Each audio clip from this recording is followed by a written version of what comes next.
or deny access to media the way it has been done, Mr. Speaker. We should look access of media to the floor and to parliament prisons case by case, Mr. Speaker, because I'm told there is a silent gag order that has been issued against access of media to the prisons. Very unfair. Kenyans need to know what is happening, especially as the legislators transact business, Mr. Speaker. So I hope through your office you can consult and ensure that case by case, while I do not agree that media were able to expose members of parliament and report live that they were being evacuated through the tunnel or being taken away by the ambulances or they were changing clothes, Mr. Speaker. I met one member of National Assembly decided to remove the entire suit and wear a vest and a boxer to escape the rat, Mr. Speaker, through Landimawe, Mr. Speaker, in this city. While those are tactics that people evaded what was happening in that day, Mr. Speaker, it is not a justification to deny media access and access to media to the prisons of parliament. And therefore, I want to ask your office and parliamentarians to resist the temptation to give out unconstitutional orders of denying access of media, because Kenyans need to know what we are doing. Mr. Speaker, I've used an example of 1932, when there were allegations that there was a letter that was being sent to the House of Congress and Senate that had poison. The Congress decided to close the House and run away. In the subsequent elections, the entire congressmen were voted out. But the Senate of the Republic of United States of America remained true to its cause and addressed the remember.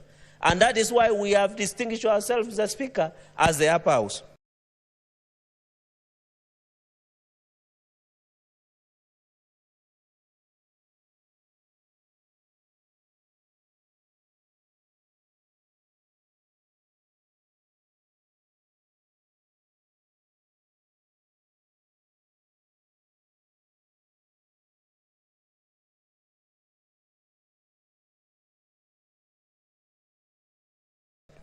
Mr. Speaker, there are many issues that young people have raised. Issue of corruption, issue of governance, both at national and county governments, Mr. Speaker. Issue of lack of opportunity.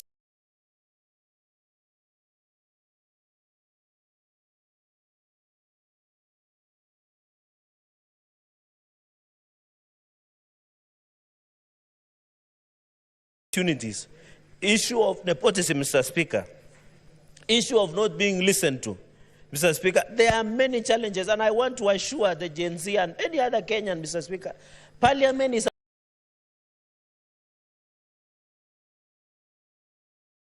a public place. If there were proper organization, they would have accessed Parliament. Many Kenyans access Parliament.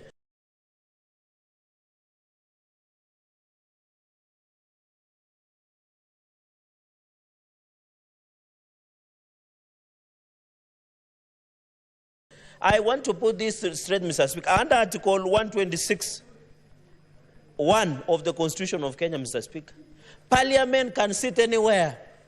And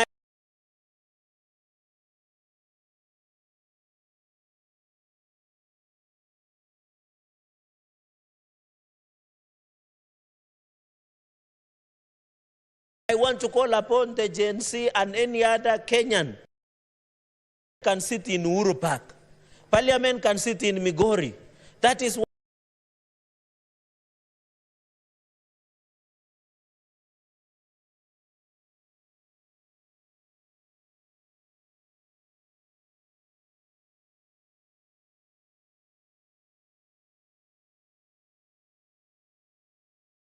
why we have Senate machinery, Mr. Speaker.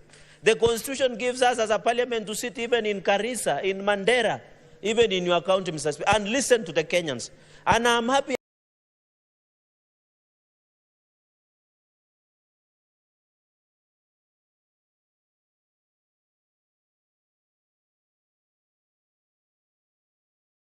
as we talk this, Mr. Speaker, on the Senate machinery, we are doing it in Busia. We have done it in Makueni. We did it in Turkana. We have done it in Uasin Gishu, Mr. Speaker. Kenyans should know that Parliament is ready to listen to them.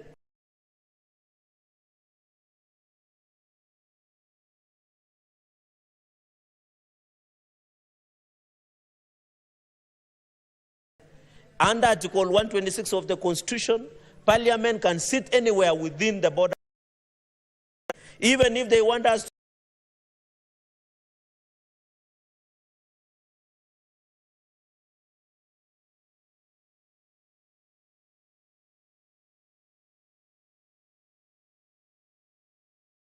to sit in KICC, we can sit there, Mr. Speaker, and listen to Kenyans, and especially the Gen Z.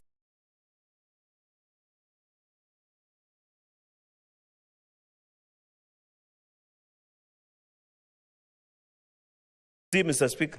Number 3, Mr. Speaker, from the onset, I want to send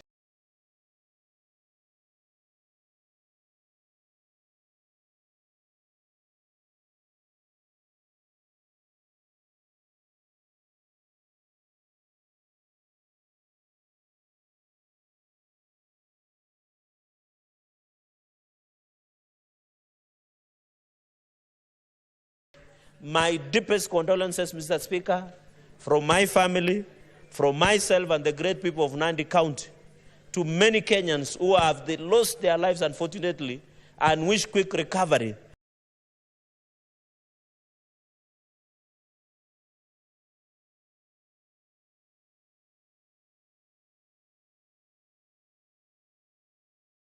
To many Kenyans who, as both, Mr. Speaker, have endured injuries during this, Mr. Speaker. And therefore, Mr. Speaker, even when we exercise Article 37, Mr. Speaker, the law is that it must be peaceful and unarmed. On the first few days when the young people came out, Mr. Speaker, the protests were largely peaceful. It was later, Mr. Speaker, inflated by the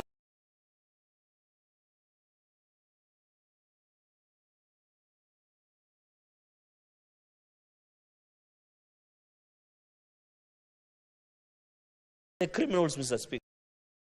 Seen incidences where the security officers have been injured. You remember the inspector of the police that lost both hands, Mr. Speaker?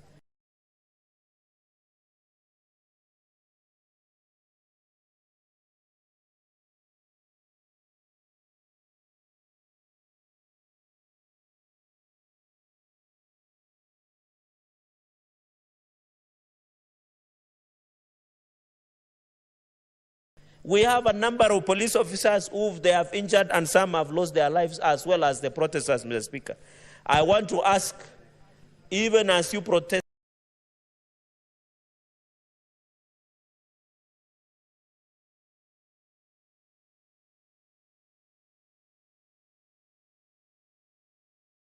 under Article 37, Mr. Speaker, which is your right, peacefully and unarmed, let us resist the temptation of allowing goons and criminals to infiltrate, Mr. Speaker. And I want to challenge the DCI and other security agencies, Mr. Speaker. Should anybody who is a criminal or goon who is looting public property,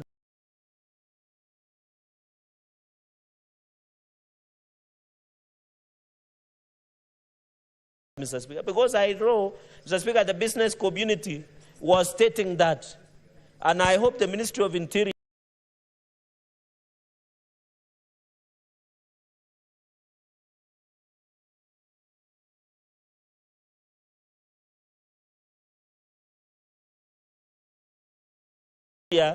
will sit and evaluate at the end of all these chaos, Mr. Speaker, because I saw they were putting value of looted property to be around 3 billion Kenyan shillings, Mr. Speaker. Therefore, I want to challenge, Mr. Speaker, that even as young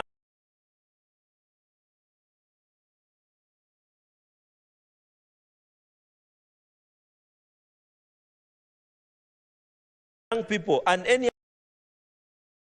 they should do so in a peaceful manner, and the police should provide, Mr. Speaker, the necessary security. Mr. Speaker, I want to borrow the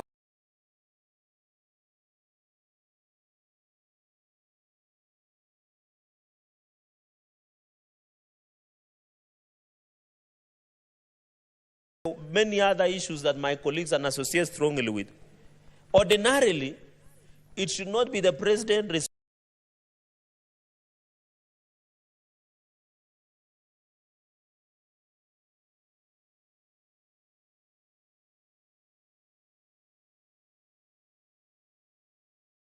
responding to all these other issues, especially on regular security briefs, Mr. Speaker.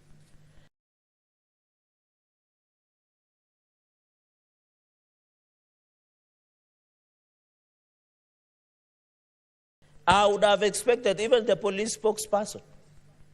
We used to have somebody called Owino as the police spokesperson. Mr. Speaker, Brian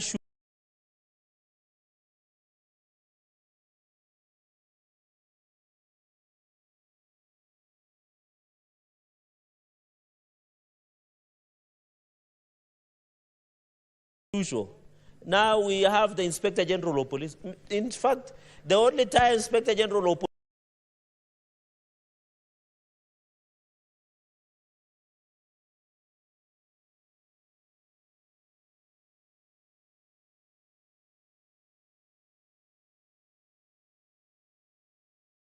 Police has responded is when he saw allocations of fatalities in Haiti. He sent a statement, Mr. Speaker. Even not legally.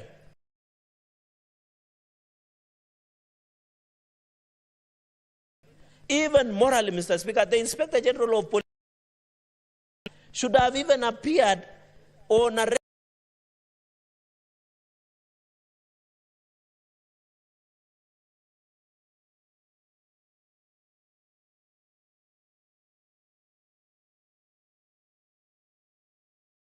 regular basis to update the country on security situation, Mr. Speaker, and tell the country how many people, unfortunately, have died.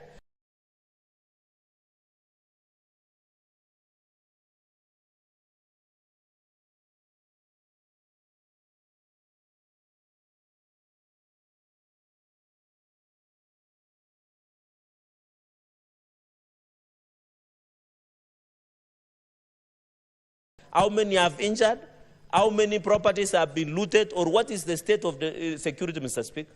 What is the state of the homeland security?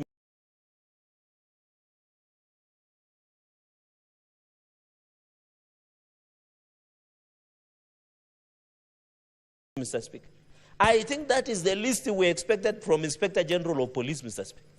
And therefore, I think his stay in office is no longer tenable.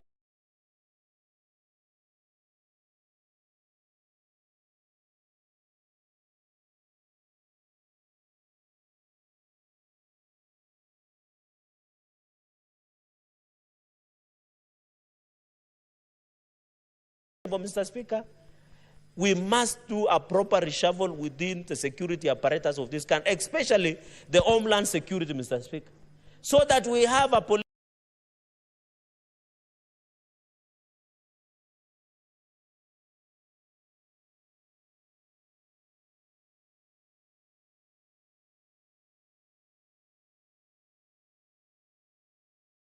service, not a police force, as was envisaged by the Constitution of the Republic of Kenya, Mr. Speaker. So I agree with my colleagues that the Inspector General of Police must be called out for failing to provide leadership, Mr. Speaker, for failing to morally and legally even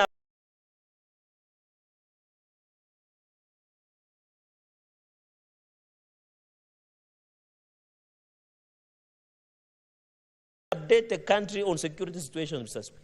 We are being told there was demos, Mr. Speaker, yesterday. There are others being planned on the way. The least we expect cases of where police have shot, Mr. Speaker.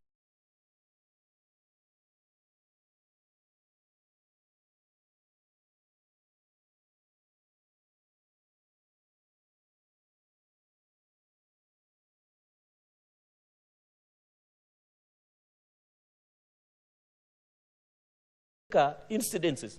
It should be briefing the country at what circumstances that the police shoot some of the protesters, and are they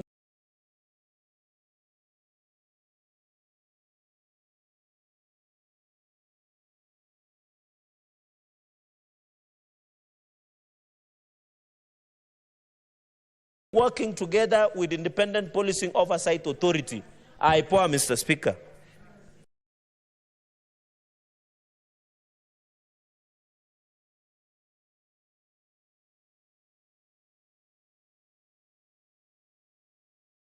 Number 3, Mr. Speaker, is on corruption.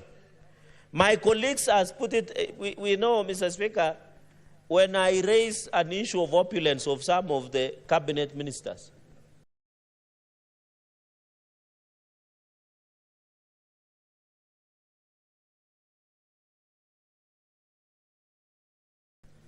I was blasted.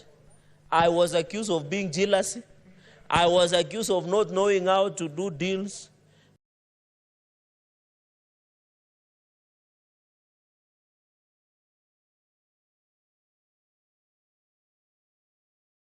Mr. Speaker, I was accused of coming to take tea and mandazi in Parliament instead of going to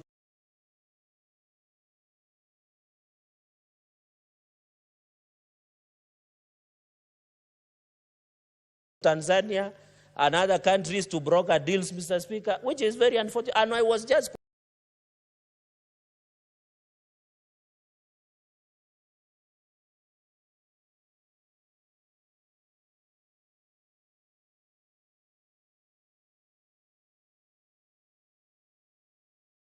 calling out, don't eat too much and vomit before the feet of Kenyans. As a former ambassador would say, Mr. Speaker, even in my culture, where I come from, you don't eat and open your shirt. It is a culture.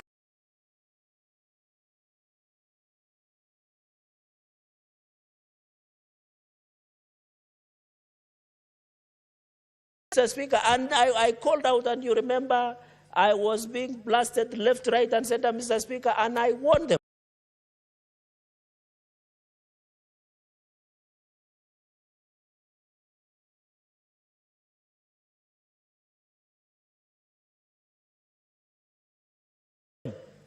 That if this trend of displaying opulence by members of parliament and some cabinet ministers without humility, and I'm happy, Mr. Speaker, for the last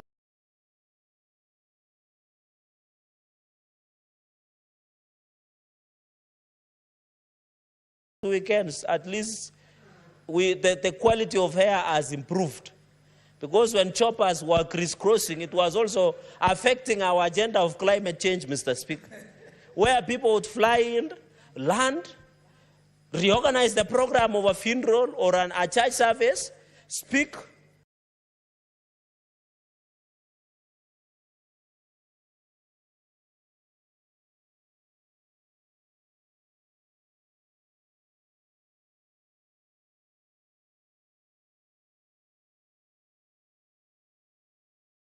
Insult other elected leaders, Mr. Speaker, call them dimwits, call them fools, the way I was being called in Nandi last year, give out the money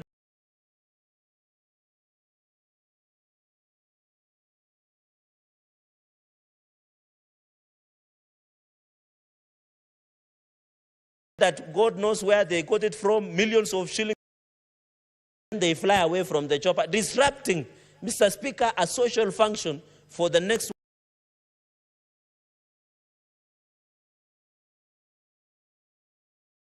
1 hour or 30 minutes, Mr. Speaker, until they settle, Mr. Speaker. So the issue of corruption, and I think, Mr. Speaker,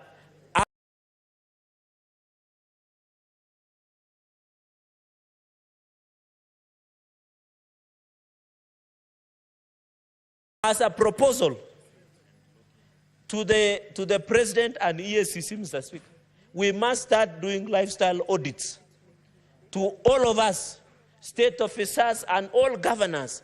Any person who is serving in a public office, we must do lifestyle audit. We must know so that the reason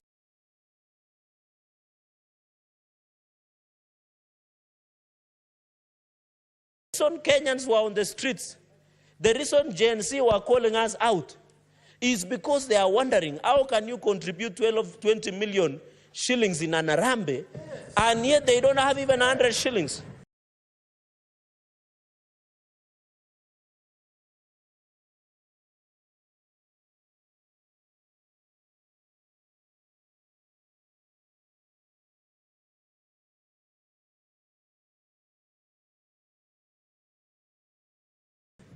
They were wondering, minister would be in Arambe counting millions of shillings, and the roads are not there, Mr. Speaker. And the water is not there, Mr. Speaker. So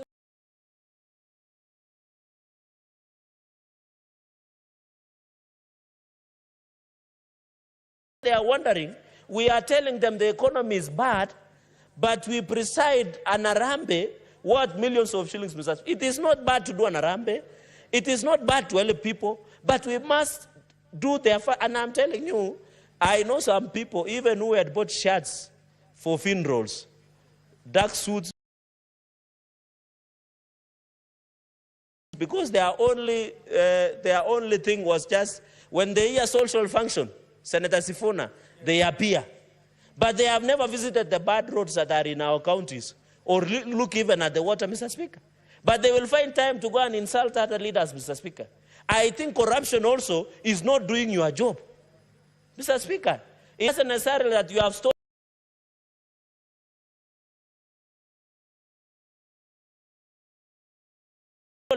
failing to do your job with integrity, reporting to your duty station.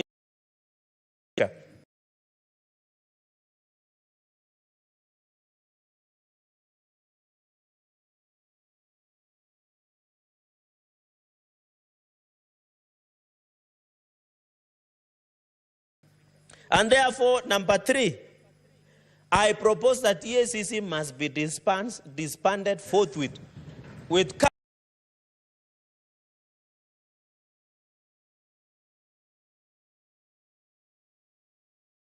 capital letters. They have failed from national to counties, Mr. Speaker.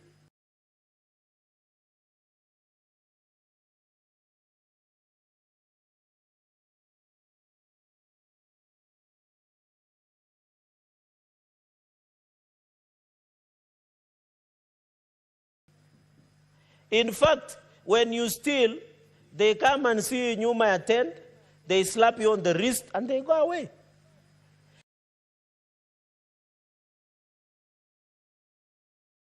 If today EACC was serious, 3/4 of governors would be in jail by now. I can tell you for free. Because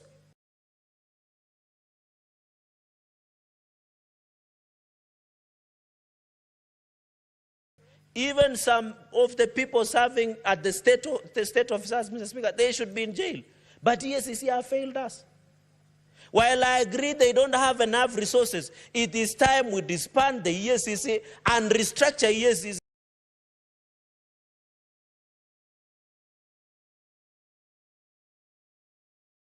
and redevelop EACC to win back the public confidence, Mr. Speaker, of this republic going into the future.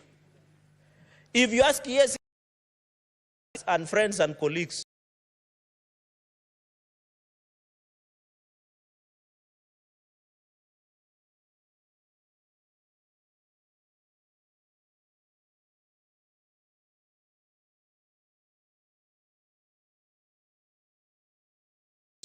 I have been privileged to serve as JLAC chair. And I remember we did invite EACC in the last session. The only conviction EACC had done is a bribery of 20,000 shillings. What are we telling Kenyans?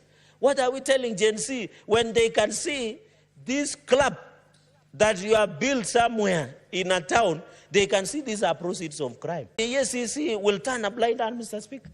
We must resist, and I want to request, even as EACC struggle with the challenges of resources, we must disband, restructure to win the public confidence of this republic, Mr. Speaker. Number 4, Mr. Speaker, before I finish with austerities, this issue of SRC increasing the salaries of members of parliament and state officers is in bad faith. It wants to increase the public discontent, Mr. Speaker, and SRC must be called out, Mr. Speaker. You remember when UHC colleagues, interns, we invited SRC here.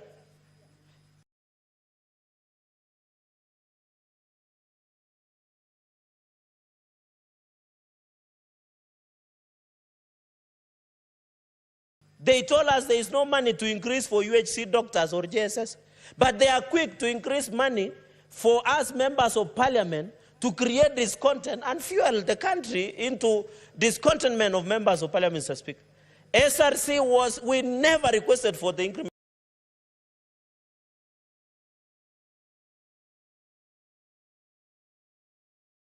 of salaries. We have never. SRC is abusing its own power by trying to set us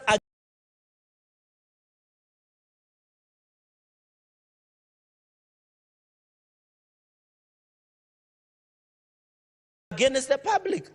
And I'm happy a number of colleagues have responded to this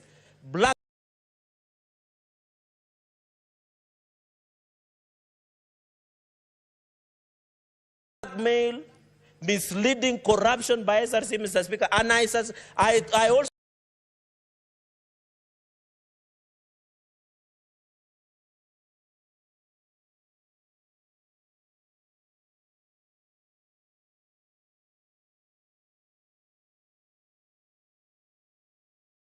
propose SRC must be disbanded, Mr. Speaker, and serve. Let the SRC commissioners not serve monthly. They should serve as, because the problem we have with SRC, they are not serving part-time. They are busy trying to set and regulate salaries so that they justify their work in office, Mr. Speaker. While SRC chair is giving herself a 10 million car grant for a Prado from Toyota Kenya. She is increasing her salary. She gets 2 car grants within 4 years.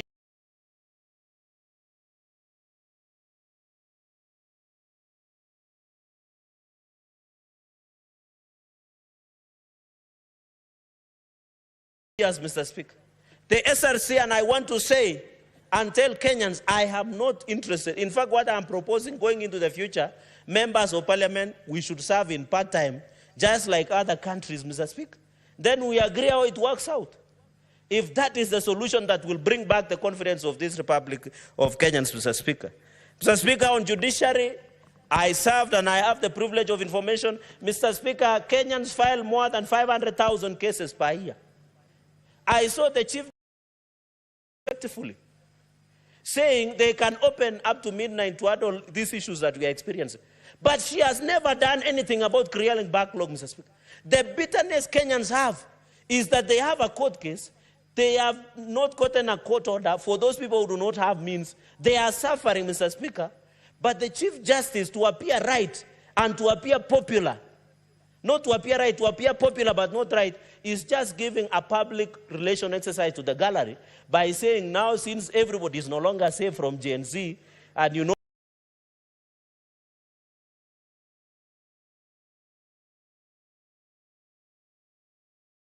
he was visited the other day in his office. She thinks by saying, let us handle all the protesters being brought to court, Mr. Speaker, who are not orgoons, is fair. The real problem with judiciary is it should give us the matrix, the timeline of clearing cases, Mr. Speaker. And how can you justify from 1982, there is a court case up to today, a succession case, Mr. Speaker?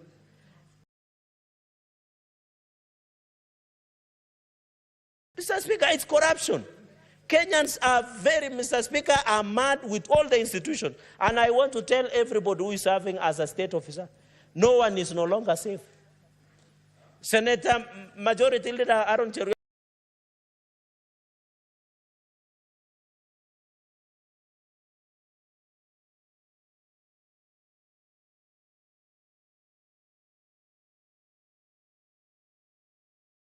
will tell you, Wamboka Wanami and Samuel Atandi, when they wanted to cross for safety, they could not. Because the people say, ndio wale. And I'm telling you, some things happen that I'm not comfortable to share because this is parliamentary guided program. It is a PG rated, Mr. Speaker. Mr. Speaker, finally, on austerity measures, I will tell, I can see Senator Faki is interested, I will tell him in camera. Mr. Speaker, I plead with the President and all of us, just in 2 minutes, Mr. Speaker, please let us not cut amount that we are going to JSS for 6,000 teachers. Most of these 46,000 are young people. If we can confirm them to permanent and pension, Mr. Speaker, we shall also be fair to young people on these 46,000 junior secondary schools. Mr. Speaker, number 2, let us not reduce the allocation to counties. Because it was not pro rata, as Majority Leader said, it was based on equity. Just a minute, Mr. Speaker. And also, finally, Mr. Speaker, let us not cut money that was going to confirm the UHC intern doctors, among others, within the medical sector, Mr. Speaker. Mr. Speaker, with those very many remarks, I support this motion. Let us bring back this nation to where it should be. I thank you, Mr. Speaker, sir. Mr. Sifuna.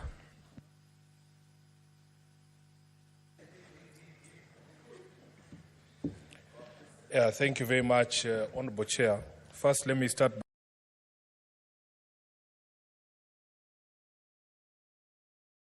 by saying that I want to laud the leadership of the majority and the minority sides that have brought this motion this morning.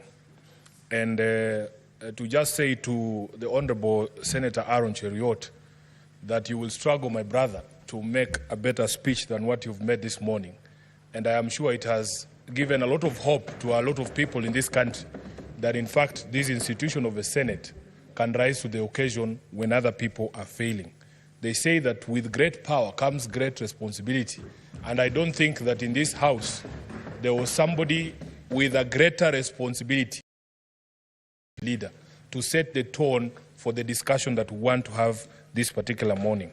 I think I hear what Kenyans are saying. They want to see from the leadership of this country contrition. They want to see remorse. They want to see us taking responsibility for everything that has happened, that has led us to this particular moment.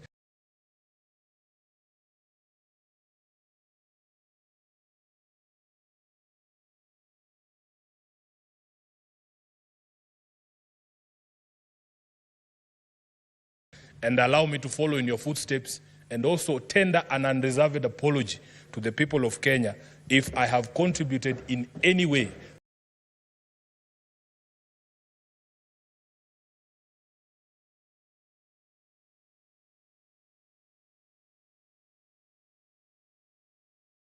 by my conduct, by my speech, to bringing the country to where it is today. I apologize for that.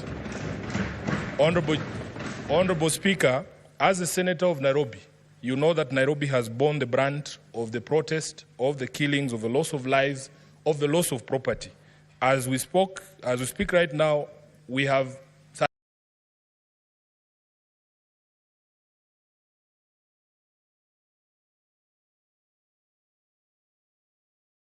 39, as of the last count, people who have lost lives across the country, and more than half of that, at least 19, have been killed in the city of Nairobi. Honorable Speaker, out of those 19 that have died in the city of Nairobi, between 6 and 8 of them, the numbers are yet to be confirmed, were actually very parliament. And as we join our country and our colleagues in mourning, I also want to take this opportunity to send my heartfelt condolences to all the families that have lost their loved ones in this particular protest. Of course, Honorable Speaker, because we have been the epicenter of these riots and protests, we have a lot of damage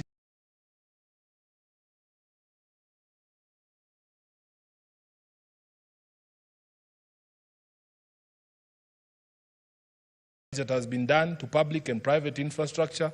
We have lost a lot of property. In fact, the value is unknown. We will need time to actually do an audit of all the property that has been destroyed. Businesses in Nairobi CBD have been shut. There have been all sorts of claims, Honorable Speaker. There's people who have come to me and even talked about ethnic profiles. Businesses, that it's certain communities that are being attacked and others are not being attacked. We are in a place where we have never been in terms of the crisis that is facing us.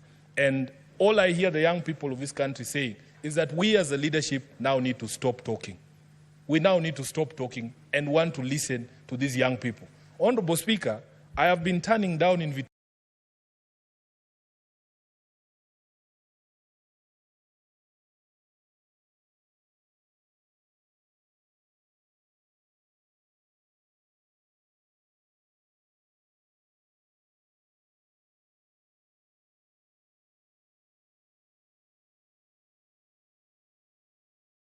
to media houses, because I'm asking these media houses, why don't you invite these Gen Zs themselves to tell you what it is they want, to paint a picture of the kind of country that they want? Would you believe it, Honorable Speaker? There are many Gen Zs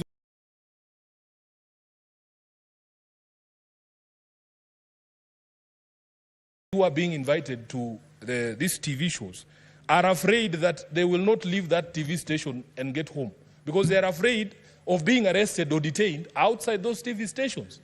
And the conversation here, Honorable Senator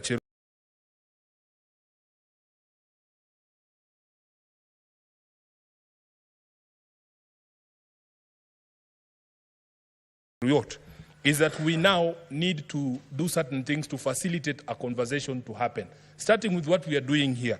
We need to show remorse as leaders.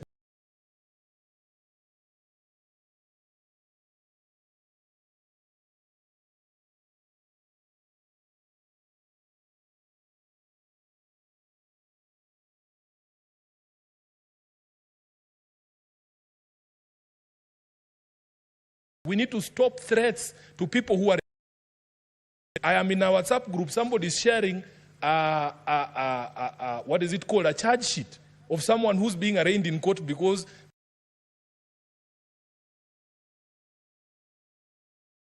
they said Ruto must go. I mean, Honorable Chair, we must get to a place where if we are going to have a national conversation,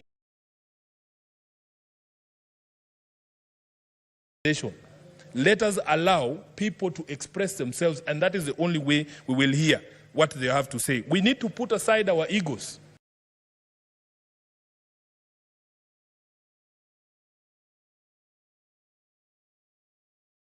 I know some of the things that we are being told and the things that are being directed at us is very humiliating. As leaders, we are not accustomed to this. But, Honorable Speaker, it is a time to set egos aside and just listen. There is something very profound that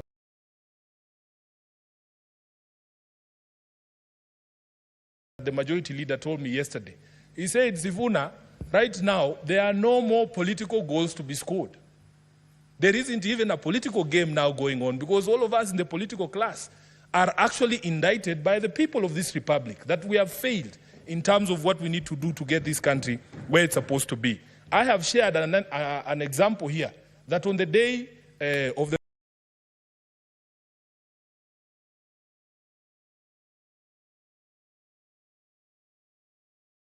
25th of June, Rado was being stoned in the city of Nairobi. And by the way, although it is a car that is popular with members of parliament, very many Kenyans actually drive this car. It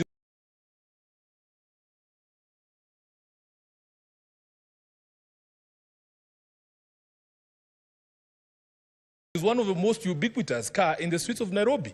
So imagine you being a doctor or a lawyer, you have nothing to do with parliament, driving around the city and people attack you because of the car that you're driving. It is a problem that we have to solve. By our own conduct, we have put all of us in the line of fire. An MCA leaving the County Assembly of Nairobi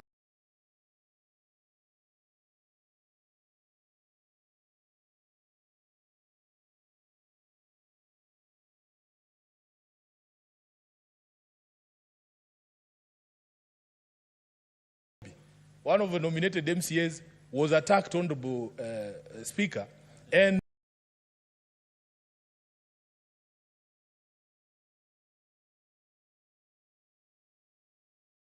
yes, she was, her car was badly damaged, she was badly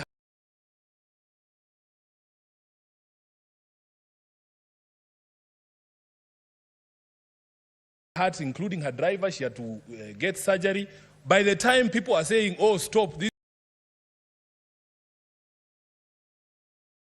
is not a member of parliament, or this is a member of the National Assembly, you are already dead. That is what we are saying. We need to come and rise above all these differences that we've always had to have a conversation.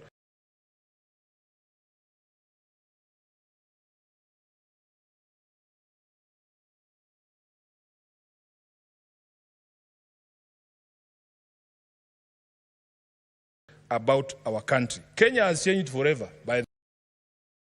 We must not allow us to go back to the bad manners. I was seeing clips of young people on TikTok saying they are very happy there are no more strobe lights, there are no more sirens, people are not overlapping. They are asking where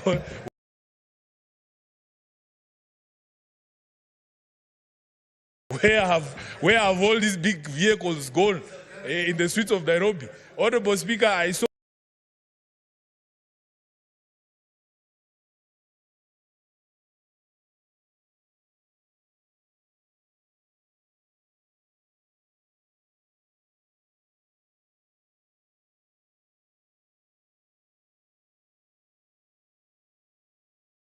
saw a newspaper article in the Standard today saying that MPs are in hiding, members of the National Assembly are in hiding. And the question is, where are these members? I'm very proud to be a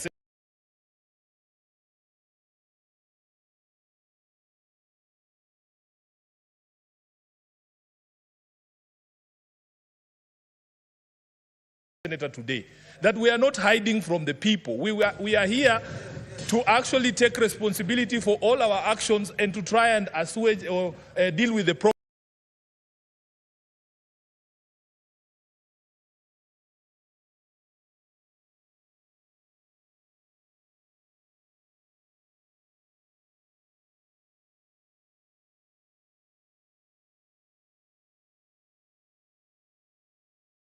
Problems that we have contributed in bringing about.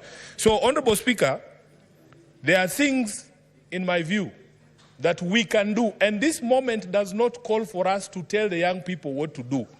We need to demonstrate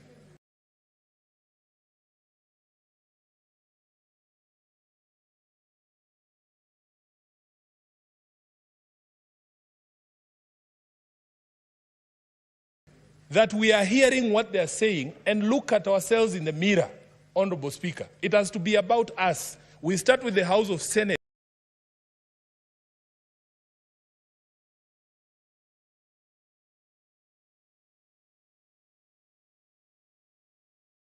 And the House of Parliament generally.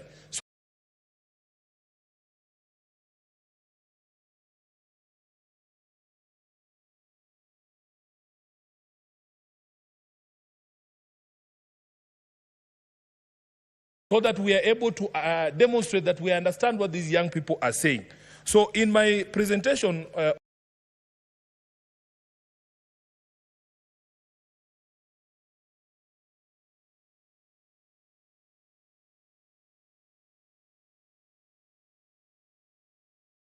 Honorable Speaker, I will be proposing that we don't tell anybody else other than ourselves what we are going to do going forward to try and help this country to move from the quagmire that it finds itself in. And there are very low-hanging fruits.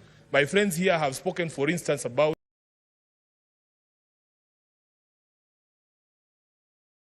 the supposed salary increments. By the way, in defense of the SRC, I know many of you have bashed them here.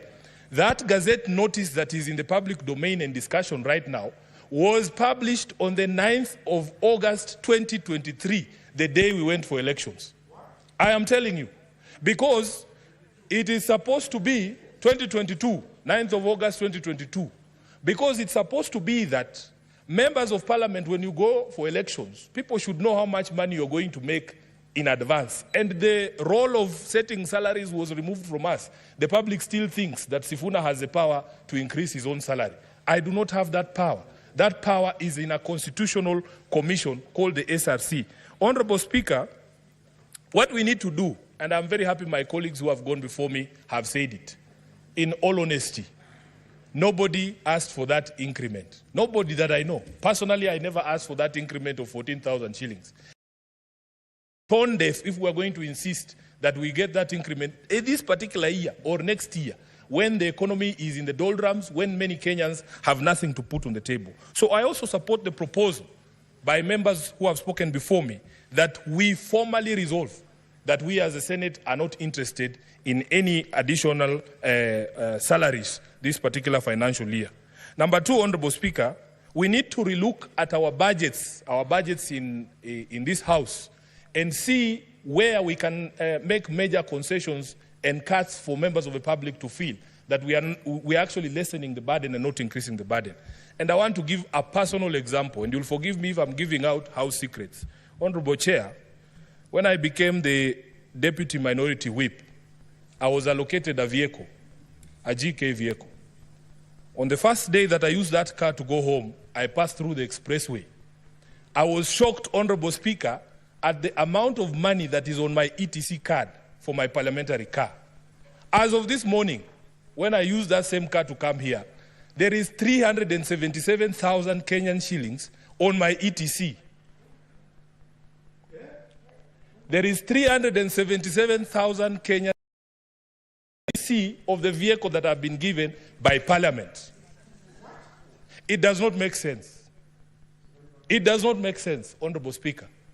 So what you do, members of Parliament, the staff of Parliament have to be honest with Kenyans. In the way the budgets of Parliament are prepared, there are ways and means of reducing the expenditure in this House in a manner that will reduce the burden on taxpayers. I honestly do not need all that money. Even if I ran up and down the expressway for a year, I would never exhaust 370,000 Kenyan shillings. So, Honorable Speaker, we must do this so that we demonstrate to the people that we are serious about what we are talking about. Number 3, Honorable Speaker, I want to speak about something in the motion.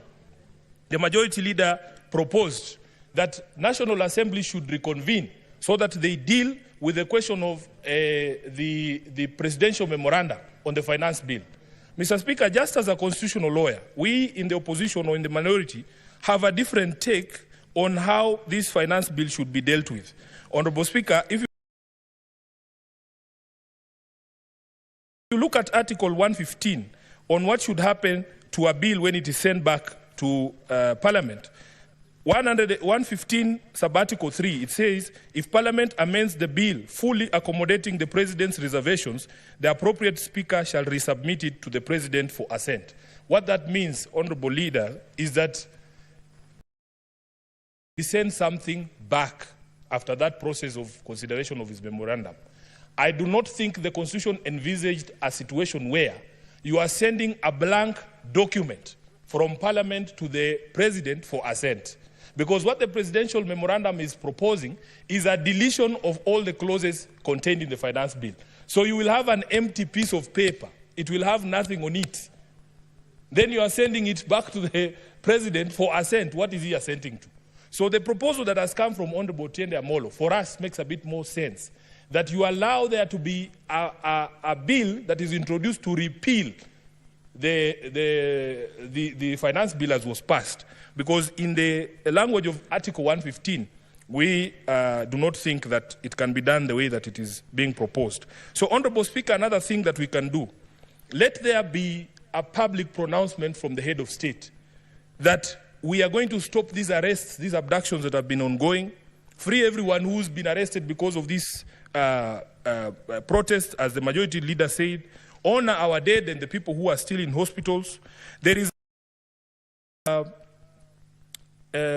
opulence and corruption and the corrupting influence of money in politics. Honorable Majority Leader, when you spoke about that, I was very happy because we have to have a conversation.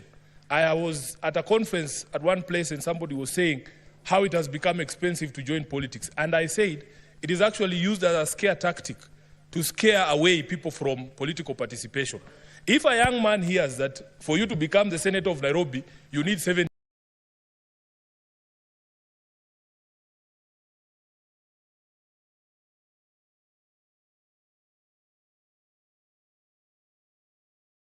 million shillings or 100 million shillings, where do you think that person will never participate in elections? Where are we supposed to get this money?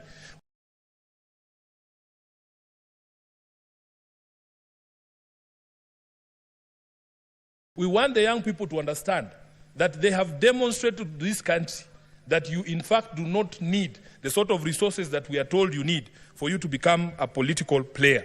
Honorable Speaker, there's this question of a ban on harambes.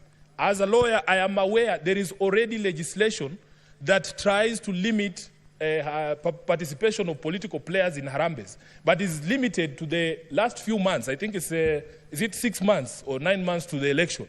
What we should be doing, we should be saying, because now it has become culture that immediately after elections anyway, after you are sworn in, your opponent is already on the ground saying Sifuna must go. So why don't we just extend the period and say, throughout the term of Parliament, members of Parliament should not be allowed to participate in these harambes and demonstrate the sort of opulence that we have seen. The Majority Leader and Honorable Halwale has spoken about a rigged economy, and that is something that has touched my heart. Those of us who are born where we were born, Honorable Speaker, many of our young people, including myself, have always wondered how is it possible that people who we know had lesser grades, had far inferior grades in school, We were better than them at everything. They are making progress at a faster rate just because of their second name. We are just there languishing. People have 6 degrees, have never gotten an opportunity. People go for interview after interview.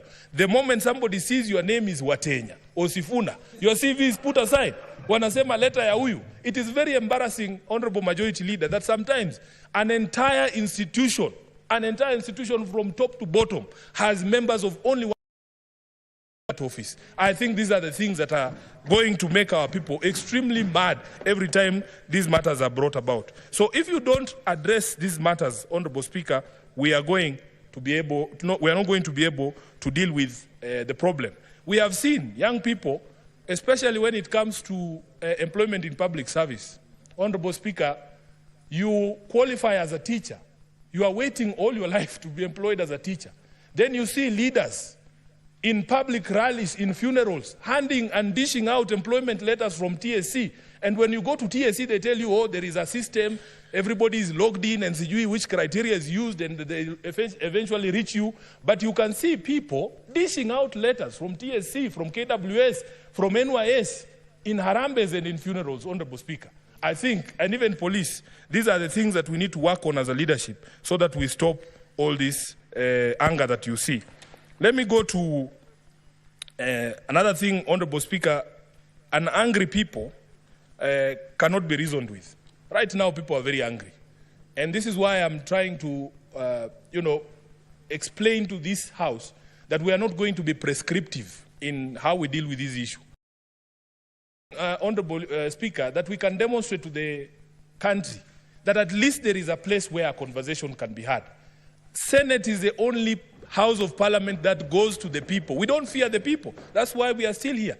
So if it is possible for us, even if it is going to Uhuru Park, as somebody has suggested, we are ready to be insulted because at some point we deserve to be insulted.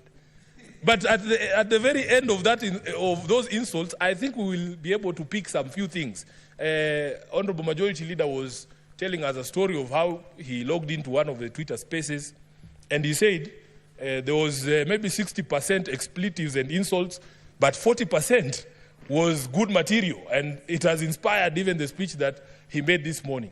So let us put ourselves at the disposal of the people. We should be available to the people so that we deal with this. On debt, I agree with you, Honorable Majority Leader, that there has to be a public audit of all Kenya's debt so that we know what the truth about this is. On budget, we have explained, and I've given an example here, of how we feel that sometimes our budgeting process is padded in such a way that it allows for budgeted corruption.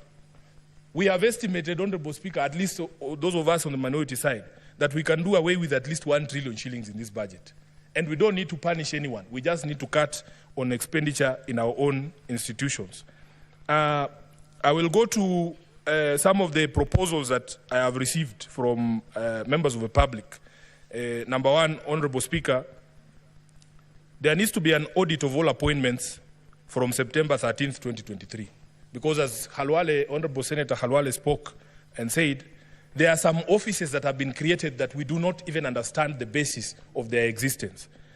Look at the number of advisors in government. There needs to be a public audit of all these advisors.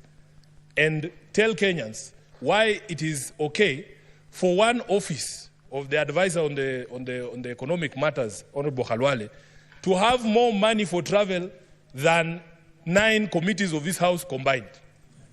It doesn't make any sense. So the specter of personal assistance in government, we need a public audit of that. There was another office that was created, and this one you'll forgive me, Majority Leader, of faith intercessors. We need a public audit of who are these people and why are they earning public money. Honorable Speaker, I had occasion to see one business card of one of those faith intercessors. It was the most powerful business card I have ever seen in my life. Honorable Speaker, you have spoken about the office of the First Lady, and I am happy that the President himself took a first initial step to say that office will cease existing from, I think he said, Monday of this week. It had 285 employees. I am telling you. The Deputy President, the wife of the Deputy President's office, 100 employees. Honorable Speaker, we cannot continue like this. Then there is a specter of retreats. And this one, we are all guilty as members of this House. We need to look at our retreats, whether the retreats we are taking are necessary, whether these meetings cannot be had here, whether those resolutions cannot be. And then in the independent commissions, in the ministries and in corporations, I was just being told that there actually also exist fake retreats.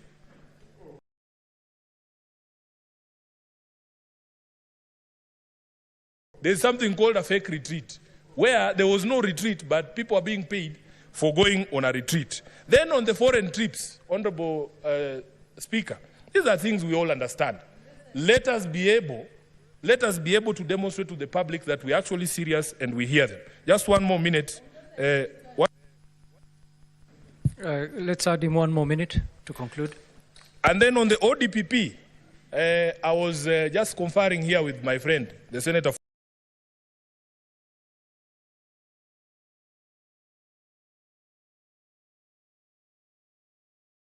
for Migori. We were shocked when we heard that a plea bargain had been entered in the Migori corruption case, that a governor who's have been accused of stealing billions of shillings has agreed to return 300 million, and then the case is withdrawn. I want to call for an audit of all the in the past 12 or 24 months, Honorable Speaker, so that we understand the legal basis for the withdrawal of these cases, because this is where we are failing. For as long as you can demonstrate, Honorable Speaker, that these cases are going nowhere, that is where people get the confidence that the majority leader was speaking about to engage in some of these things. Lastly, we need respect for the Constitution and constitutional institutions and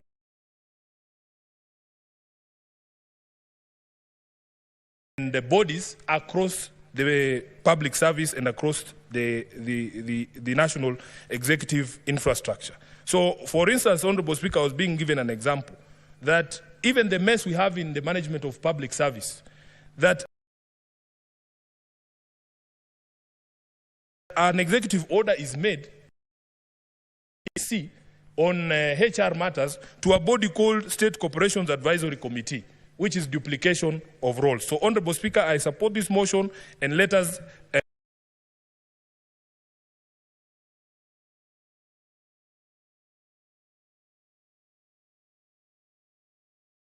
put up that humane face that Kenyans are looking to see, that we can actually engage on these matters. I thank you, Honorable Speaker. Thank you, Senator. Senator Mohamed Chute.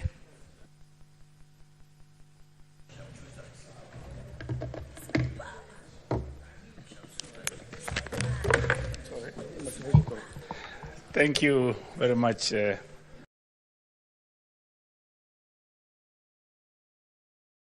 Honorable Speaker, my son, Honorable Speaker, who is in St.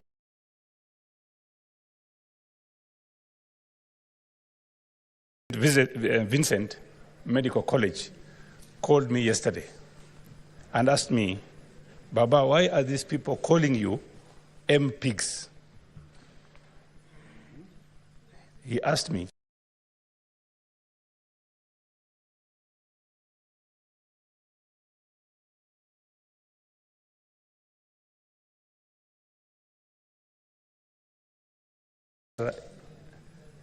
Gen Zs, why are they calling parliamentarians M-pigs? And I told him, I don't know, but there is something that is wrong with us.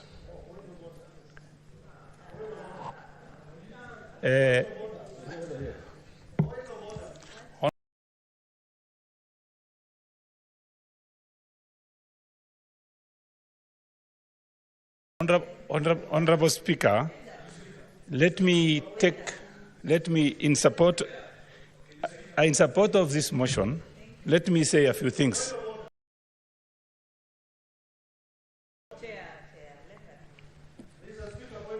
Senator Osotsi, what's your point of order? Mr. Speaker, I think we are having a very important reflection in this House. We are talking to matters of discrimination. We are talking to matter of unethical. But we are seeing the same being practiced even before our own eyes. Mr. Speaker, I came here as the first person to log in. And I'm seeing that the members are being called to contribute. as we sit here and wait. Is this fair? When we are talking about fairness, we should exercise that fairness, even in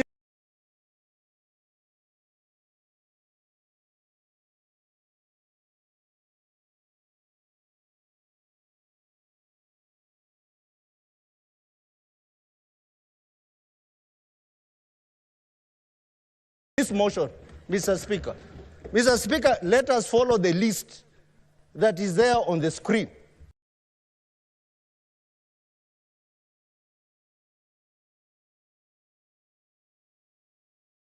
So that we exercise fairness. I understand leadership can be given priority. But what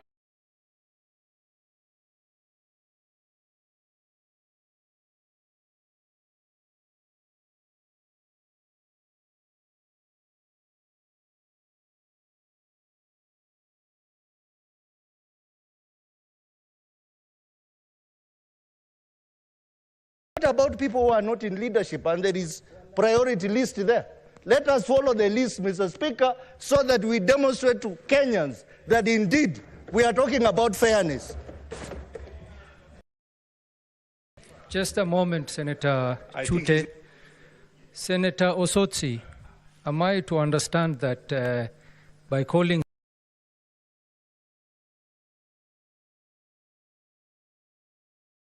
Senator Mohammed Chute, the chair is not following the order of debate, because the speaker just before Senator Chute was Senator Sifuna, and he's in the leadership.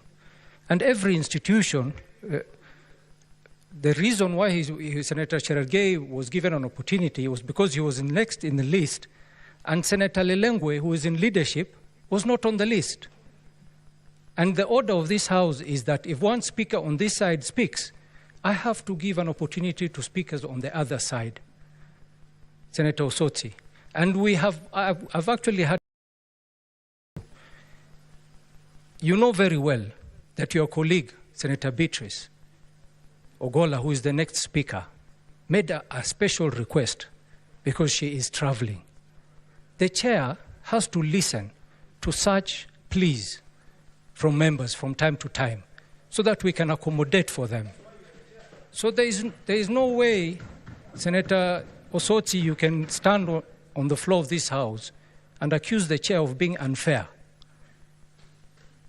Senator Osotsi, we agreed you're going to speak after Beatrice on that side.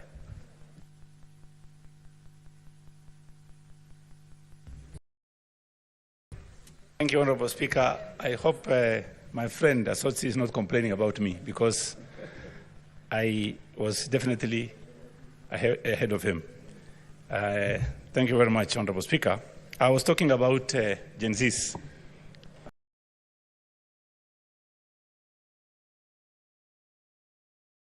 And let me take this opportunity to thank our majority leader and the minority leader. You've done something extremely what I've never thought of, that you fought, you talked, and you represented this country, not your parties, not an individual interest. Thank you very much, and may God bless you. Having said that, Honorable Speaker, we have a problem, and the problem facing this country is huge, and we Gen Zs are asking for a solution. They are not asking for discussion. What is the solution? Honorable Speaker, first of all, what is important is this. When the President discussed this issue of the finance bill, I know his intentions were very good, but the problem was communication. It was not communicated well, and that is why we are facing the problem we are facing today. Honorable Speaker, our problem is not the issue of finance bill only. This country is rotten to the core. What is our problem? Problem is excesses, number one. You will find a minister or an MP who is well connected, goes to Harambee, and contributes 20 million shillings. And he starts with 5 million. One club, 5 million. Second club, 6 million. 7, 8 million. 9, 10 million. And then 20 million.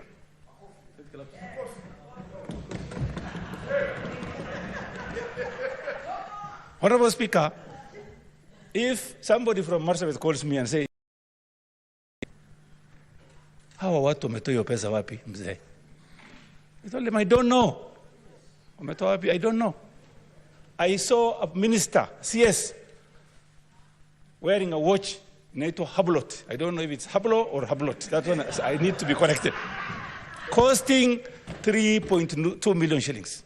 If you look at his belt, 500,000 shillings. His shoes, 680,000 shillings. The suit, almost 1.2 million. 6 million shillings.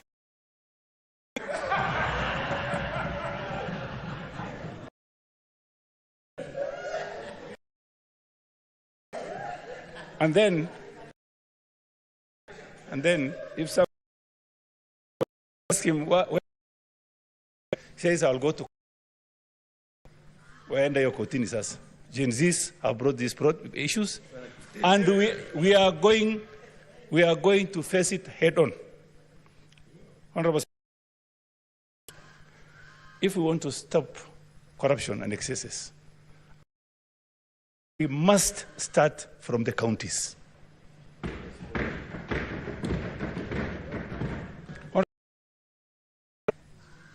If you look at, I'm in the devolution committee. My chair is here, Chair Abbas. And some development projects counties are up to the tune of 6% only. Out of 8 to 9 billion, 10 billion shillings, 6% of 10 billion is maybe 6 million only, if I'm not wrong. So, if we ask this Senate today to stop sending development funds to some counties, will I be wrong? No, because there is no development. There is none. Even, let us look at Kisii. It's a 6%.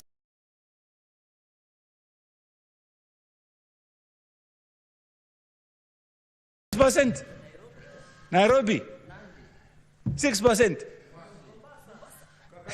So, Honorable Speaker, let me thank the Gen Zs, other people or persons or groups who can join JCs to support this country or to help us solve this problem. I would really appreciate. Honorable Speaker, there is a democratic space that we are lacking in this country. And the laws of this country are very clear. Give people space to talk, to picket, to demonstrate, and to even give statements of what they need for themselves. This is a democratic country. Police brutality should stop. Reverend Njoya was beaten in front of this parliament, I don't know like what, in 1996, I think.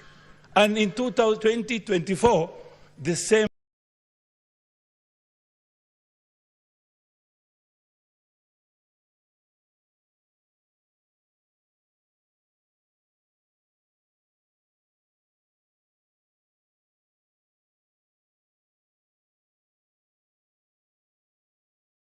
thing is happening.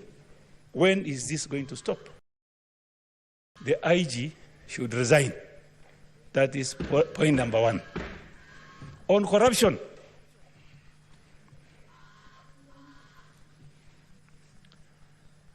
EACC, Honorable Speaker.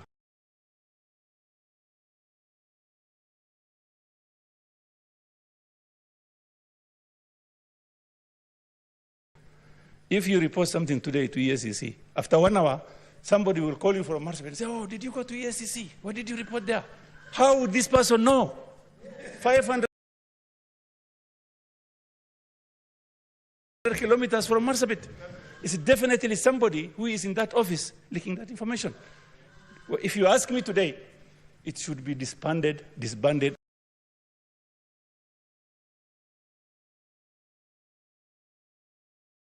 like yesterday, not today. Honorable Speaker, we are seeking solutions here. And this is what Jay-Z's want. That is what they're asking for. We stop our excesses. What is wrong if the president today says, ministers, why don't you sack them? Let them go home. There are other people, Kenyans, who can do the same job effectively and efficiently. Futa hawakasi, sack them. The other day you heard about fertilizers. That man is still in office. Cooking oil. The CS is still in office. And the president is aware. And the CEO of Kenya National Trading Corporation said, why do you ask me these questions? My seniors are the people who sent those to my office. Who are these seniors? The president should sack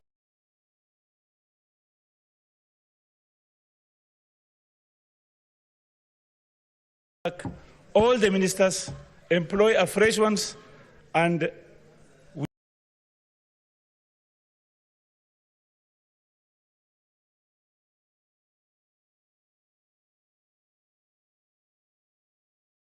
we move forward.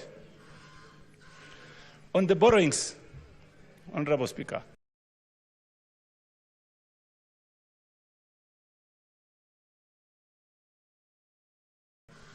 if you look at President Moi's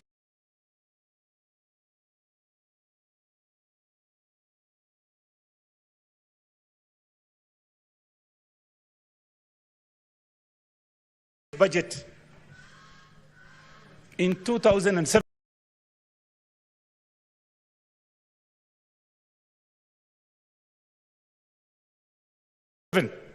was 2.18 billion shillings.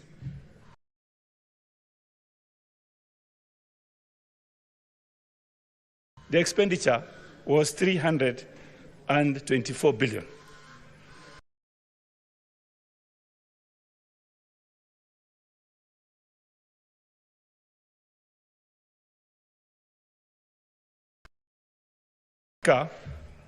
Similarly,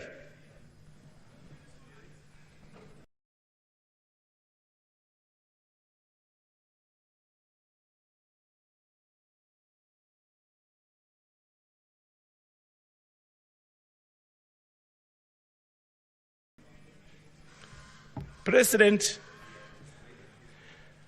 in 2012, the budget was at 1.52 trillion. And today, our budget is at 3.9 trillion shillings. Honorable Speaker, we have a problem. Our problem are not taxes that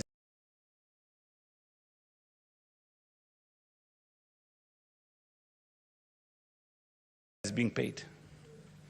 Our problem is we live beyond our means. We have thieves.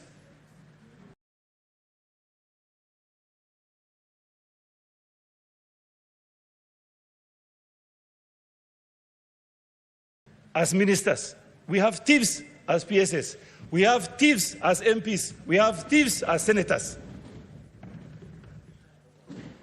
Honorable Speaker, let's not spare this House also. We have a problem.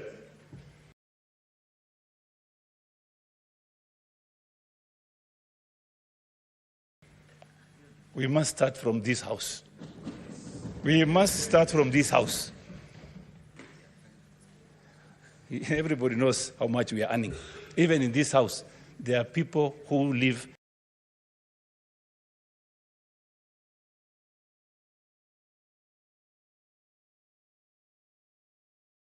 extravagantly in this House, and we know who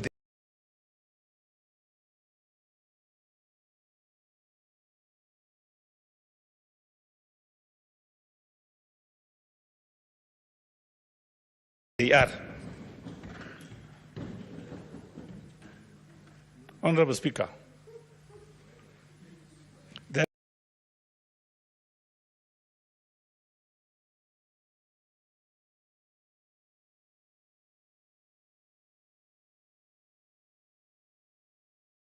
There are issues about counties. There are devolved functions that have not been transferred up to today. Why do we need regional offices, regional bodies doing some work that's supposed to be done by the counties? Do you know the reason? Because of corruption. Yes.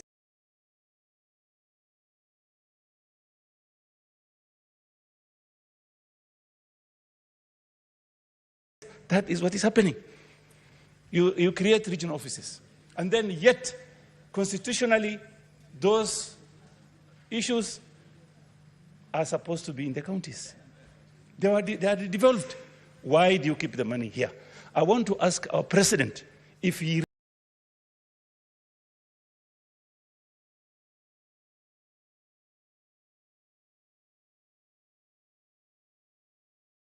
really loves this country. Let him follow our constitution. Let him send counties.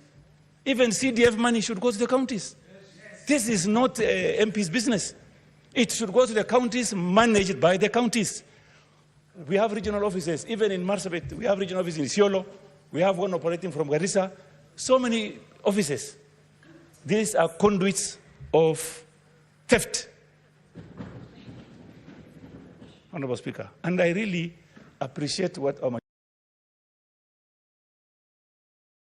majority leader has done today. He has opened the free space for us to talk. And you remember, our Deputy President said, there are some people who have eaten so much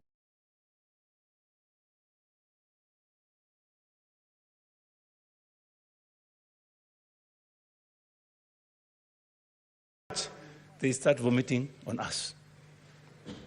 That is very true. Very, very true.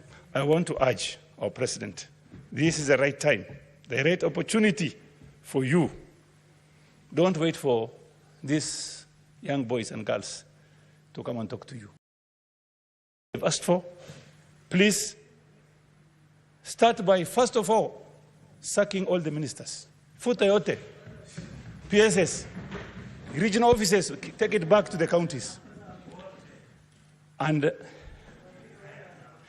the president should support the county government. And Honorable Speaker, the county government also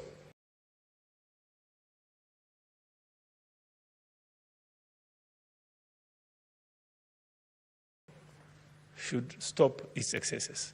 What I would urge this House to do is to visit counties so that the employment programs and the development programs. And then we come up with a law that will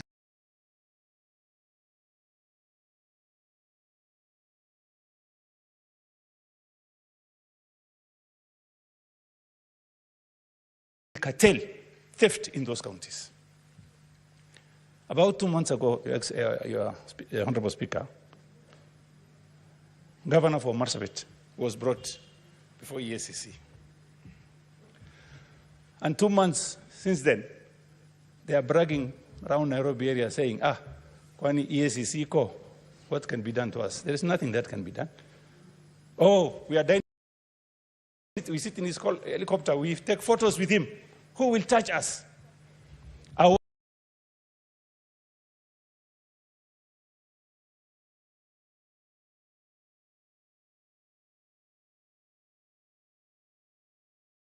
want to ask the president, please, don't dine, don't sit with thieves. Fukuza hawa, chase them away. When you are seen with the president, you think like now there is no case against you. There is a case against you. And I want to urge ODPP also.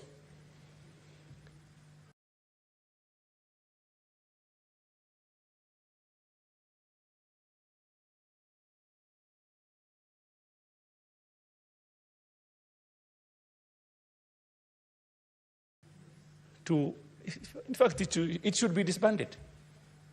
There's nothing there.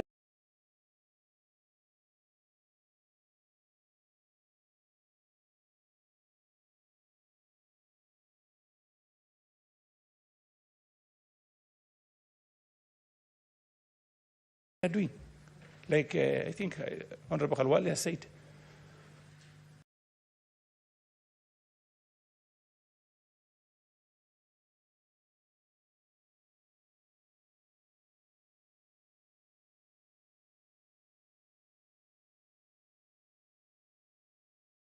They select who to prosecute, who to take to court, and who not to take to court, depending on which party you come from or where you come from. And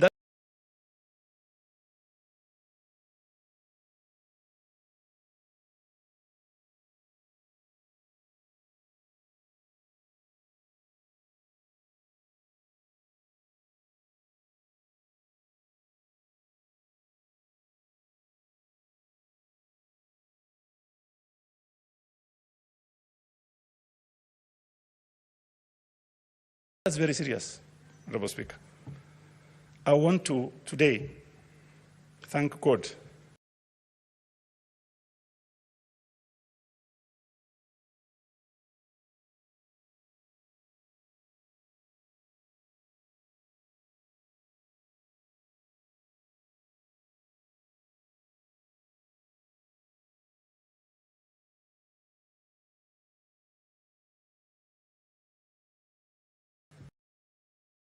JZs for creating this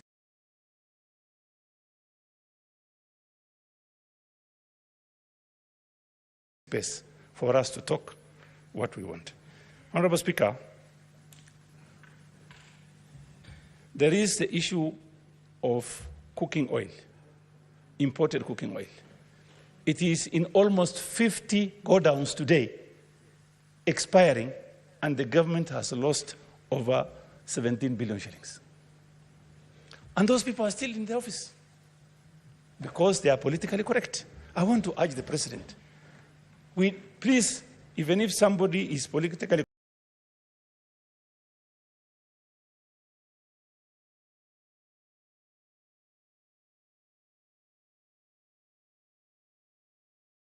correct, you are trying to help a certain region, please stop doing that. Do your work, sack all of them. Because, Honorable Speaker,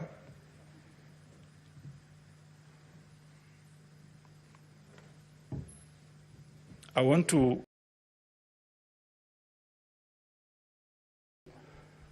ask our majority leader and minority leader to think about what we are going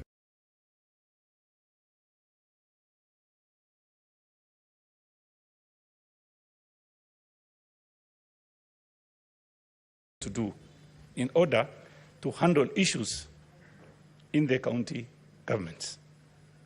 Because the problem starts with the counties. Every Gen Z comes from a county. Honorable Speaker, if you go to a county, your county today, you will find foreigners, people from I don't know where, work in those counties. If these JCs are allowed to work in their counties, do you think we have this kind of a problem? No, we don't have. But they cannot work.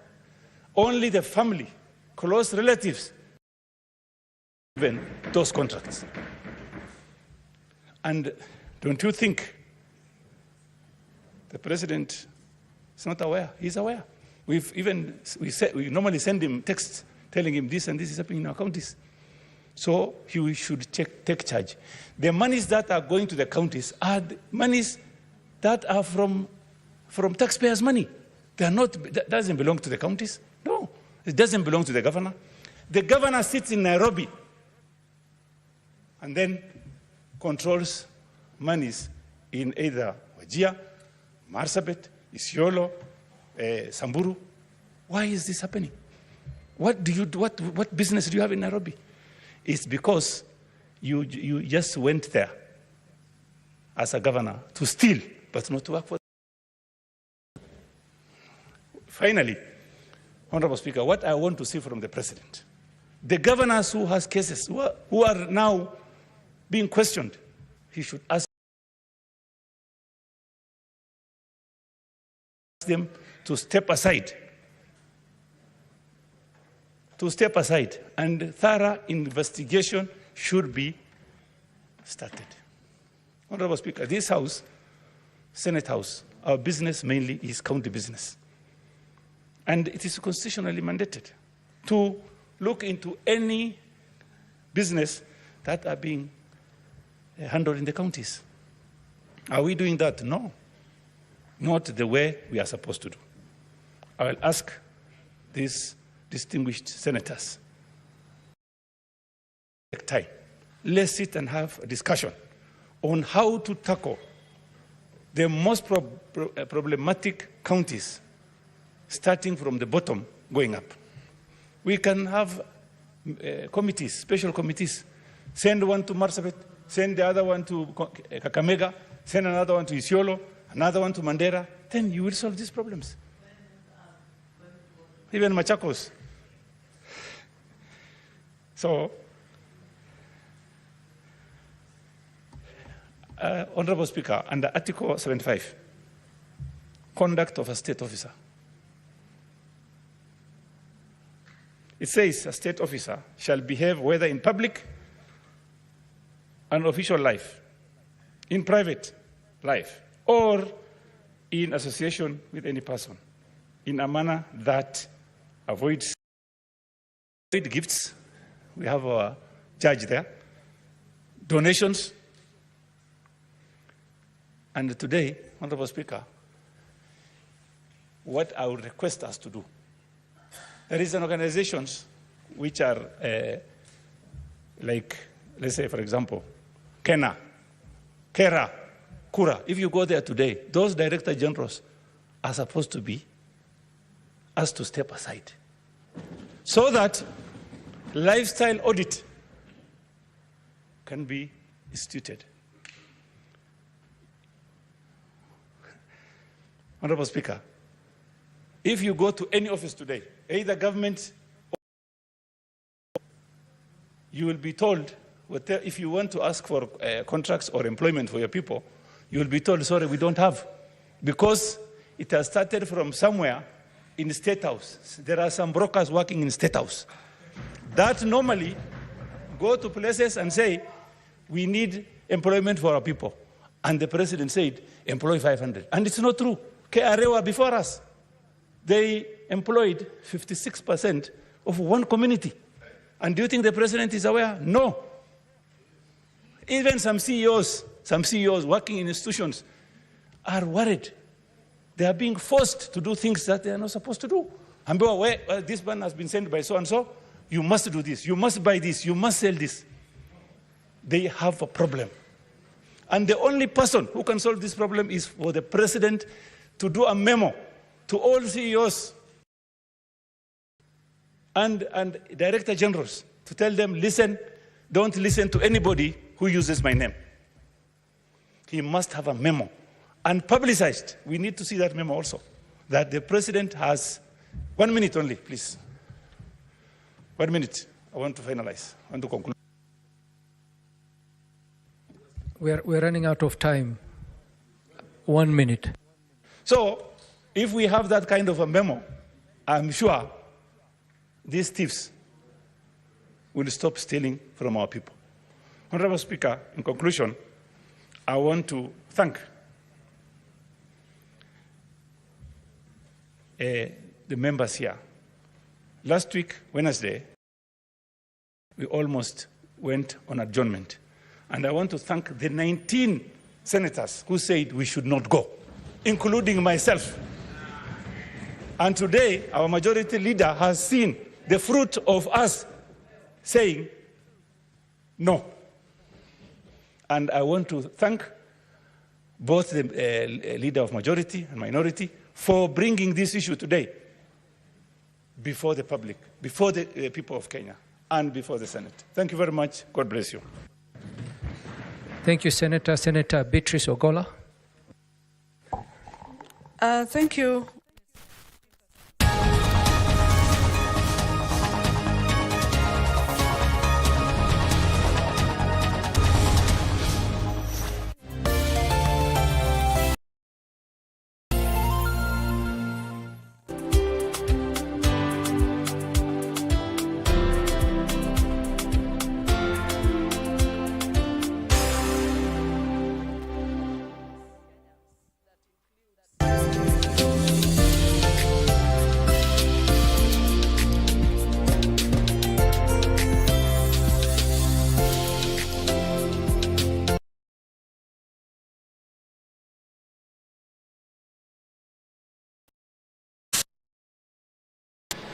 afternoon sitting, the Senate proceedings on this second day of July, year 2024. This broadcast is streaming live from a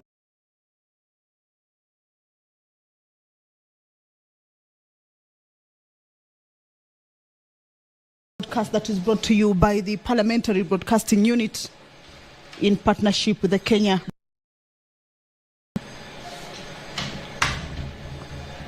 Members of the Senate will this afternoon consider a number of business as lined up in the for this afternoon's sitting.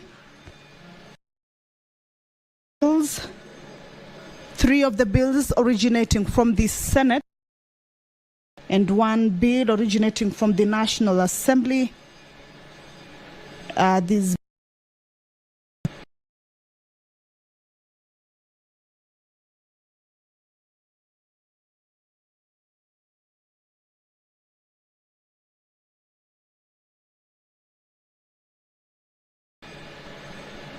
are lined up to be read for the first time on the floor this afternoon.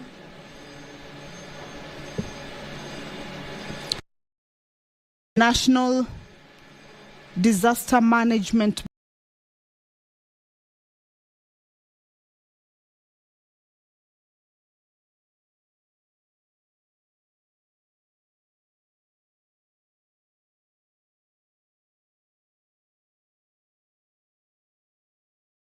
bill, a bill from the National Assembly, bill number 24 of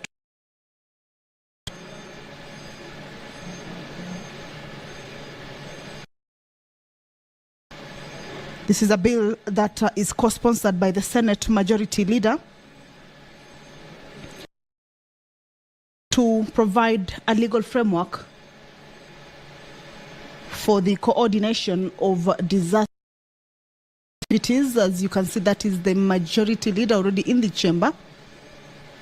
This National Assembly and co-sponsored by the Senate Majority Leader, a bill from the National Assembly and is forwarded to the Senate means that the bill concerns, and that is the reason why it has been forwarded to the Senate for consideration. And if there are any amendments, then they could be moved after the bill has been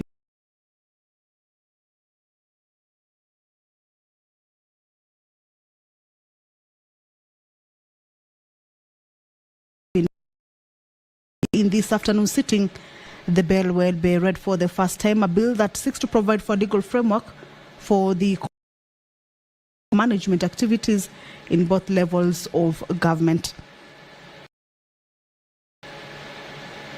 The main premise of the bill is to approach disaster risk management that seeks first to respond effectively and in a timely manner to any disaster or risk, and to prevent the adverse effects of a disaster, recover as fast the livelihood of communities affected by a disaster. So that is one of the bills that this afternoon sitting they will be able to, or rather it will be read for the first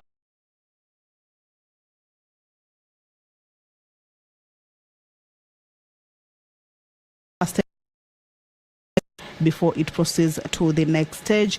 The County Government Elections Laws Amendment Bill that is lined up for first reading. This is a bill that is originating from the Senate, a bill by the Honorable Asige.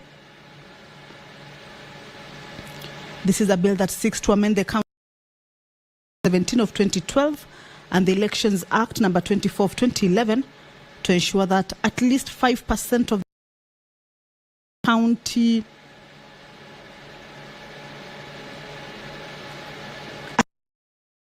representatives of persons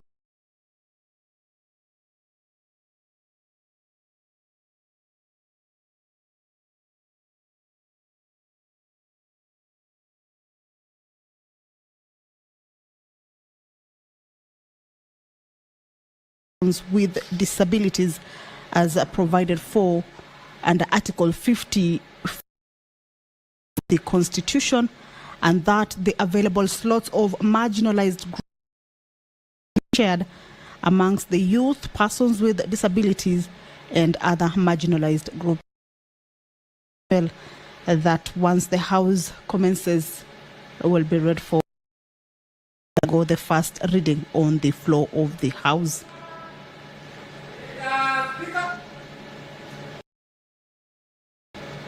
The bill, remember, seeks to implement the principles that at least 5% of members are persons with disabilities. At the entrance of the Senate chambers, as you can see, that is the Speaker of the Senate, Amason Jeffa Kingi, of course, making his way to the chamber. He will be presiding over this. And you over to this live broadcast. Good afternoon. Na tuombe. Tukusihi tutazame kwa neema nyingi na baraka sisi watumishi wako ambao umeridhika kutuita kwa nyadhifa za uongozi katika jamii.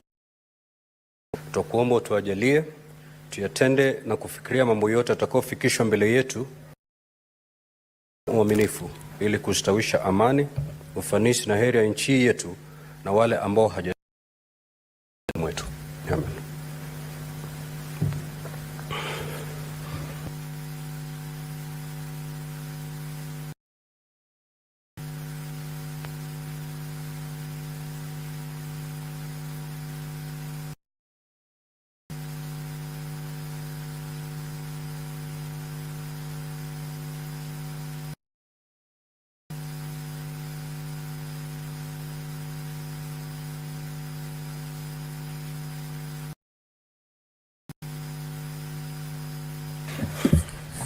Clerk, do we have quorum?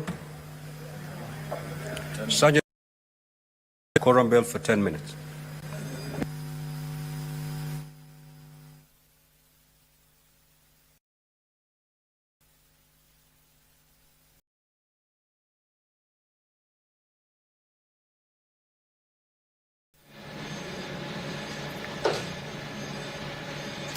Well, been said and the chair taken.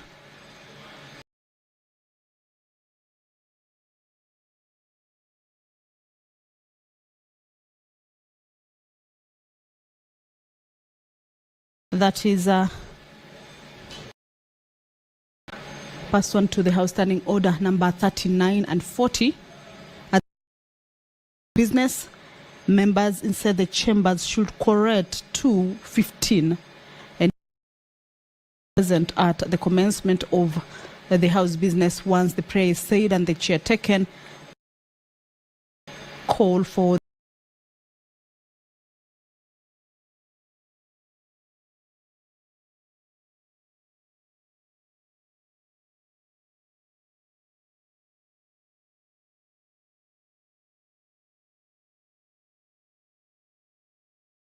the quorum bell, and that will give way maybe within the precincts of Parliament, but are not yet inside the chambers, then to be able to make their way into the House, achieve that required number for the business to commence. So that is attended, directed, and as provided for by the House rules, the rules that guide the House. So we will be seeing members walking in, and of course, achieved, then we will be able to let you into the proceedings of but back to what the members are scheduled to be transacting this afternoon. There are 4 bills that will be read for the first time. The other bill had given 2 other bills include the provision of sanitary towels bill, a bill originating from the Senate 7 of 2024, a bill by the nominated Senator Honorable Gloria Oroba. Bill seeks to provide for the quality, free and sufficient sanitary towels in all public institutions. The bill that seeks to provide for the provision of quality, free and sufficient all public institutions. The county wards, equitable development originating from the Senate, Bill number 20 of 2024. This is a bill that is the Honorable Senator Karungo Thangwa and Honorable Senator Godfrey Osotsi. Provide or to promote the decentralization of development by creating a framework for identifying projects that are beneficial to the respective wards and county generally, and providing of such projects. This is a bill that seeks to promote the decentralization of development by creating a framework for identifying projects that residents of the respective wards and the county generally mark for the implementation of. Currently is a quorum bell. Members will be streaming into the chambers, and once the House is looking to have at least 15 members that get inside the chamber at the commencement of House business. But as the bell is on, not been achieved, and of course we will be waiting to see whether that number or the members walking in, that is nominated Senator Honorable Crystal, they're making her way to her seat. Other members are expected.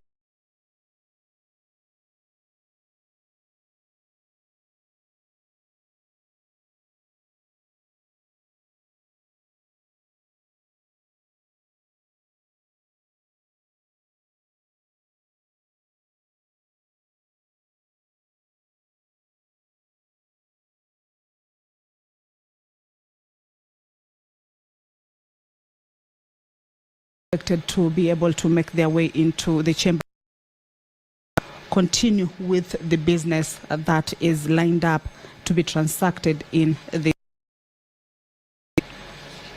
two bills whose debate was concluded.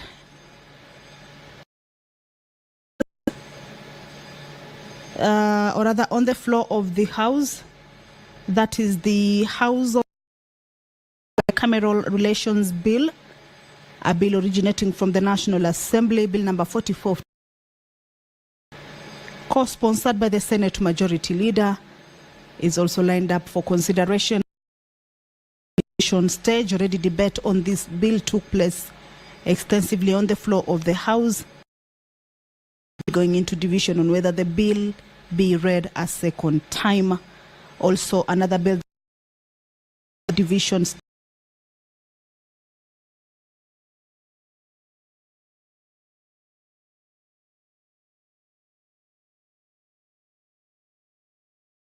stage is the Public Finance Management Amendment Bill, a bill originated.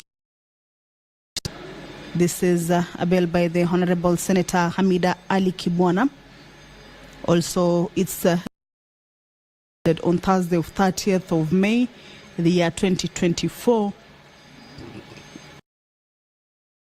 As per the order of business, is that the bill will be considered at the division to be read a second time.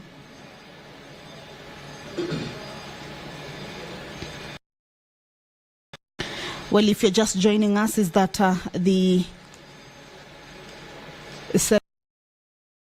it's a business, or the business, but the House lacks the required number, that is 15 senators, to be inside the chambers at the commencement of House business. The prayer has been, but the House lacks that quorum, meaning the bell or the quorum bell is to be on for the members who may be within the precincts of Parliament to be informed that their presence inside the chambers is highly required as the House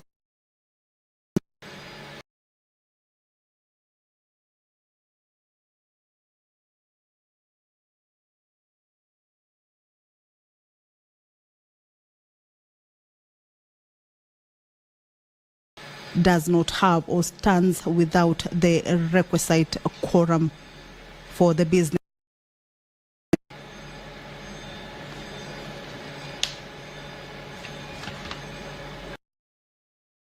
That is the majority whip, Honorable Boni Halwale, of course, trying to see whether the number has been achieved yet. Also, we can see the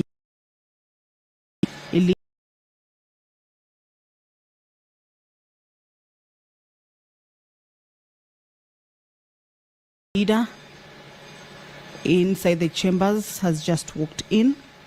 So we are keeping tabs or the quorum of the members inside is achieved, then the business of the day. Pursuant to the House Standing Order number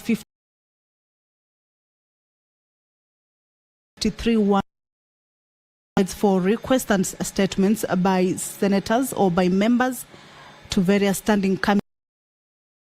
Senator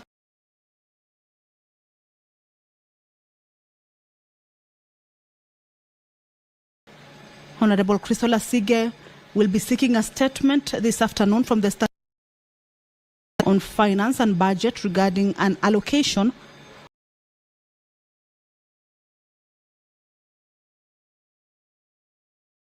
of 156 billion Kenya shillings in the World Bank to the Kenyan government for integration of 400,000.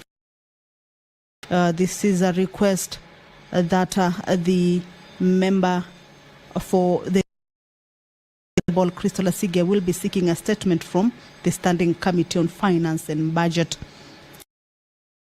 Senator for Mombasa County, Senator Munyaji Faki, will also seek a statement from the Environment and Natural Resources concerning land issues in the coastal counties.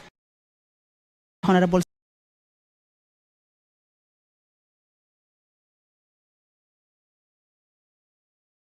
Senator for Kakamega County, Senator Dr. Boni Halwale, who will also seek a statement on national security, defense and foreign relations regarding the harassment of residents of Ikolomani constituency in Kakamega County over gold mine.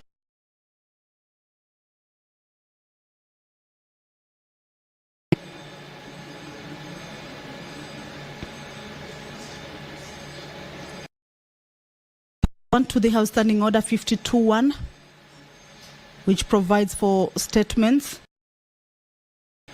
by members. The nominated Senator, Honorable Hamida Kibwana, concerning men's mental health. Also, the nominated Senator, Hamida Kibwana, regarding the recognition of the late Ms. Njambi Koikai's struggle with endometriosis in raising awareness of the disease. These are two statements that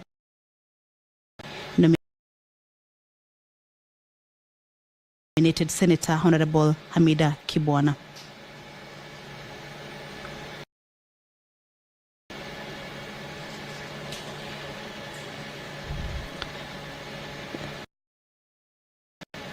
We are still waiting for the quorum.